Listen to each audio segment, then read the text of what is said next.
নতুন বছরের শুরুতেই আলোচনায় আছেন গায়ক ও অভিনেতা তাহসান খান। আর এর পেছনের কারণ হলো অভিনেত্রী রিফাত রশিদ মিথিলার সঙ্গে বিচ্ছেদের পর আবার বিবাহ বন্ধনে আবদ্ধ হয়েছেন তিনি। শনিবার 4 জানুয়ারি ভোর থেকে সোশ্যাল মিডিয়ায় তাহসানের বিয়ের আয়োজনের ছবি ভাইরাল হয়। এরপর থেকে নেটিজেনরা নবদম্পতিকে শুভেচ্ছা ও ভালোবাসা জানাচ্ছেন। এদিন সন্ধ্যায় নিজের ভেরিফাইড ফেসবুক অ্যাকাউন্টে রোজা আহমেদের সঙ্গে একটি ছবি পোস্ট দিয়েছেন তাহসান। ছবিতে তাহসান খান পাঞ্জাবি পরে আছেন, তার সঙ্গে মিলিয়ে একই রঙের শাড়ি পরেছেন রোজা, রোজার হাতে মেহেদি লাগানো।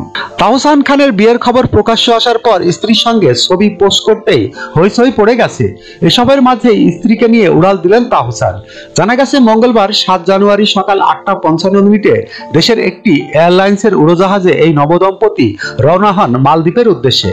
3-4 দিন সূর্যময় দ্বীপরাজ্যেই কাটবে তাদের মধুচন্দ্রিমার বিশেষ মুহূর্তগুলো। এদিকে বিয়ের দুদিনের মাথায় আরো এক সুখবর দিলেন তাহসান। একা ঘর আমার শিরোনামে একটি নতুন গান লিখেছেন ও সুর করেছেন নিজেই। তার সঙ্গে কণ্ঠ মিলিয়েছেন সিথি সাহা। গানটি প্রকাশ করেছেন অনুপম রেকর্ডিং মিডিয়া। সোমবার 6 জানুয়ারি সন্ধ্যায় রাজধানীর একটি রেস্তোরাঁয় এই গান প্রকাশের অনুষ্ঠানে উপস্থিত ছিলেন তাহসান। যখনকার খবর তখনই দেখতে চোখ রাখুন সুন 24 টিভিতে। চ্যানেলটি সাবস্ক্রাইব করুন।